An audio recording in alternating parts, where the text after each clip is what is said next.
Joining us from Las Vegas, Gabriel Flores Jr. via Stockton, California. Gabriel, unmute yourself. Can you hear us?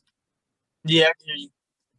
Gabe, welcome. And obviously you've been pro for about 3-4 years at this point. You've progressed, but Jason Velez represents on paper by far the toughest test of your career. Do you see it that way? And what do you see from Jason Velez and sort of what he's accomplished throughout his career?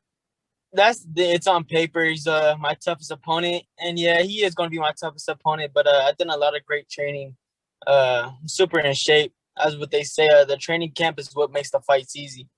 And so I just feel like I'm gonna go in there, I'm gonna perform and show that I'm ready for the next level. And it looks like Stockton and Northern California are in the house right now. So Marshall Harris, CBS Sacramento. Please unmute yourself and go ahead when ready. Gabriel, just getting your thoughts on obviously every time you fight, it's such a grind and a build up to get to fight day. How excited are you for the fight, and how much do you hope to represent just the city of Stockton in everything that you do, including this weekend? Super excited. I can't wait just to be in the moment and perform and put on a show for the city, because when I win, we all win. So I'm always out there fighting with the city on my trunks. So I'm always representing big time for my city and for Northern California. And just what's the difference in this fight? The biggest one. I mean, you fought so many times already, but what distinguishes this particular fight for you as you reset? It's a big stage under the Oscar Valdez and Berchelt. It's a big card, so I'm on the undercard, co-main event. So I'm going out to show out, and every fight get better and better. We watch tapes, we make sure we fix our mistakes, and we watch our opponents, and we make sure we'll capitalize on everything they do. Thank you so much, Marshall. And we go back to Stockton. We go to stay in Stockton, California, where I know Gabe already sold out an 11,000-seat arena. That was 2 years ago, so God knows what he can sell in Stockton and Sacramento right now. So we go from Stockton Records, Scott Linesberg. Scott, please unmute yourself and go ahead. So yep, you should be ready, Scott. Yeah. Hi, Gabe. How are you doing? Hey, Scott. How you doing? Did changing opponents, I know it's been a while, but did that change your training at all? That's the first question. Did it affect you, how you prepared for this guy? Not at all. Both the opponents are pretty similar. Not too similar, but they're pressure fighters, so it was pretty much easy to adapt to the situation. And secondly, you mentioned fighting for Stockton and everything, and just go a little more into why that's so important to you. Yeah, it's really important because I got to make sure I'm successful, and I do what I got to do to show the kids in Stockton that they got a chance to do wherever they want, because I'm leading by example. Okay, thank you. Thank you so much, Scott. And next we go to Mr. Big Fry himself, Jake Donovan, boxing scene. Jake, please unmute and go ahead when ready. Thanks, Evan. Appreciate it. Gabe, so I wanted to ask you, just mentioned that, you had to change opponents, you had to, make adjustments in training camp. With this fight, should you beat Jason Velez, do you feel like you're going to be ready for a title shot, or would you want to revisit someone like Andrew Cancio? And granted, I know you're not looking past this weekend, but I mean, as a reporter, I'm just trying to get a term of, yeah, it'll be lovely to get that fight with Andrew Cancio. But if we don't get it, like after this fight, I feel like I'll be ready for a title shot. I feel like I'll be ready but my performance is going to say it all. I don't really got to say much. My performance is going to say it all to show how much that separation of skills and level I am from Velez. I'm for sure stand out. Okay, and then obviously I know he didn't get the win in his last fight, but what takeaways did you get from Jason Velez's last performance going against Oscar Valdez? He's not gonna get discouraged. He's gonna keep on coming and coming and coming. Nothing really is gonna discourage him. He's gonna stick to his game plan. He's not really gonna he's not bow down to nothing. He's gonna be there all night. Thank you very much, Jake. And now we go to Puerto Rico. Cesar Seda, you're back. Please unmute when ready. Cesar, you can hear you. Yes, I'm here. Perfect. Gabe, how you doing? How you doing again, Gabe? Hey, good talking to you again. What's up?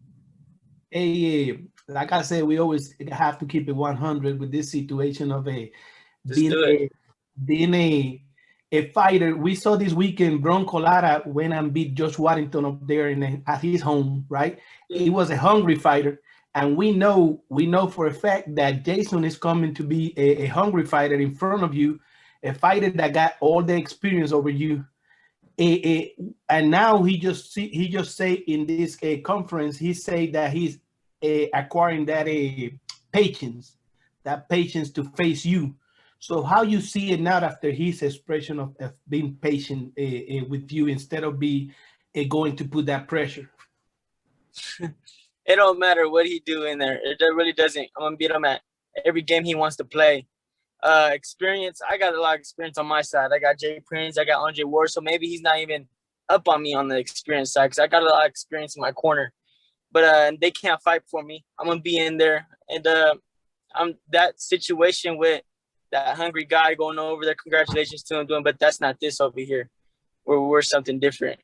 So I can't wait to show you and prove it, and I can't wait for a follow-up interview after the fight. We'll see you back. We welcome back, and we wish you the best. Appreciate it, my guy. Thank you very much, Cesar.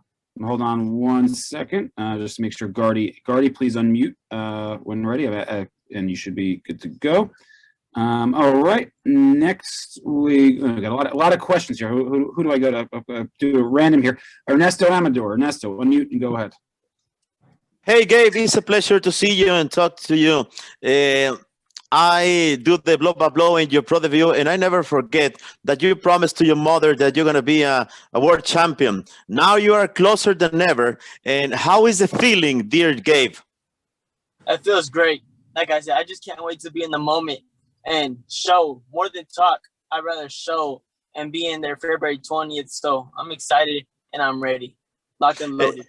Jason Velez knows that maybe he could be the last train for him, and he's going to take the chance. What are you willing to do in order to stop him? Everything.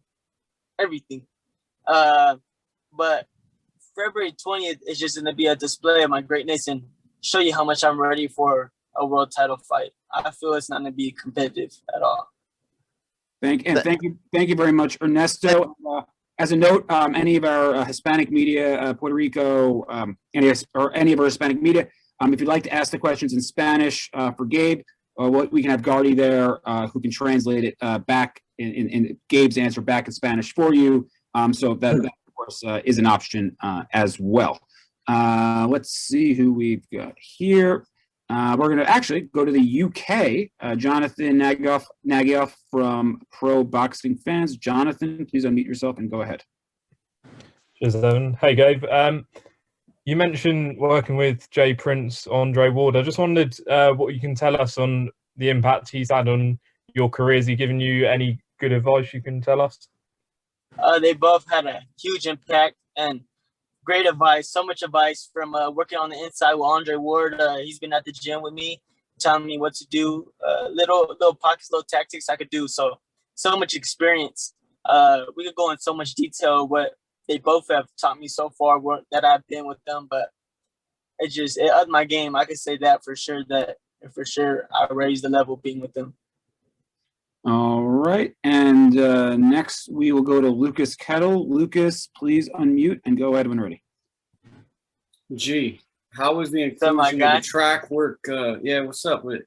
How was the inclusion of track work with Pete Lopes? Saw it on your social media. That guy Celso and Da Vinci do a great job with that stuff. But how is that track work you're doing gonna improve this camp? Improved hugely on my conditioning. You're gonna see February 20th when every round goes by, I'm not gonna be tired. I could keep a high pace through the whole 10 rounds if that's what we got to do. So my conditioning is not a question that I'm worried about. Thank you very much, Lucas. Again, in order to ask a question, use the raise hand mechanism on the Zoom. If you can't figure that out, please send me a direct message. And we got a few more minutes with Gabe, so we will get to a couple more questions here. Miguel Maravilla, you have your hand raised, so please go ahead when ready. You are unmuted. Hey, Gabriel, what's up, man?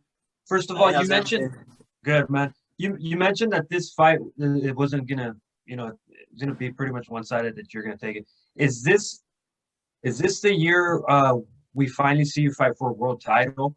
What's your outlook for this year? That's what I believe. This is the year you will see me win a world title. That's the goal.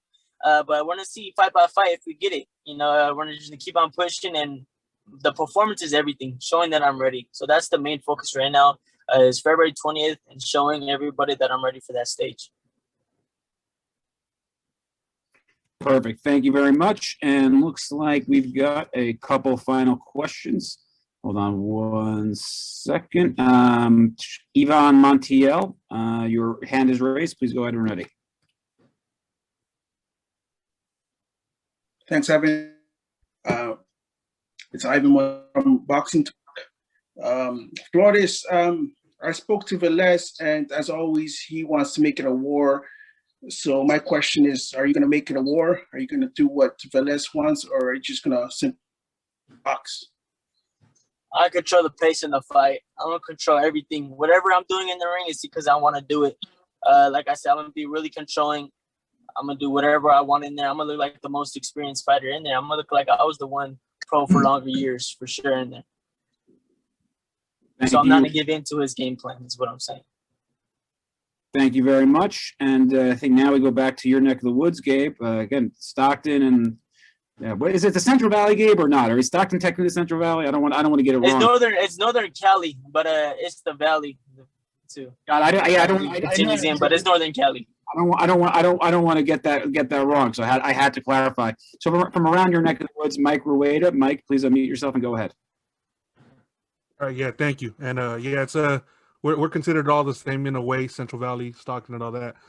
So I got a couple questions for you, Gabe. First, you're from Stockton, but you did move out to Vegas, I believe, a couple years back now. How has that helped you as your development as a fighter and the training that you've done since you've gotten to Vegas? Well, we moved to Vegas just for that reason, because of the boxing and a lot of good sparring out here, a lot of good competition. So running Mount Charleston, so for sure helped a lot. And then once I moved here, I signed with Jay Prince, and that led to signing with Andre Ward. So I only went up and up since I moved to Vegas. Perfect. And then the other question is going to be, obviously, you're on a big card here. This is possibly, top 3 boxing events of the year so far. Yeah, it's been anticipated. What are you going to do? As you said already, you want to put on a show, but what is the main thing that you want to put on, to at the end of the event, instead of people talking about how great of a fight Valdez and Berchelt is, to have everybody talking about, did you see what Gabriel Flores did? Control the pace, look so in control, look fluent in there. So, like I said, I'm going in there making sure that I look like I'm ready for a world title. And to steal the show like that, I'm going to have to really, I'm gonna make sure I throw a lot of combinations ready. I'm sorry. But I'll make sure I'm going to throw a lot of combinations ready, push the action, switch it up, do a little bit of everything in there. Thank you very much, Gabe. Before we let you go, I think Oscar just signed in. Any final thoughts? That you want to give to both the fans and the media, as we are now only 4 days away from Fight Night? Just tune in February 20th and see an old school fighter in there. All right. Thank you very much. That is Stockton's King, Gabriel Flores Jr. Gabriel, thank you so much for joining us today. We will see you soon, sir.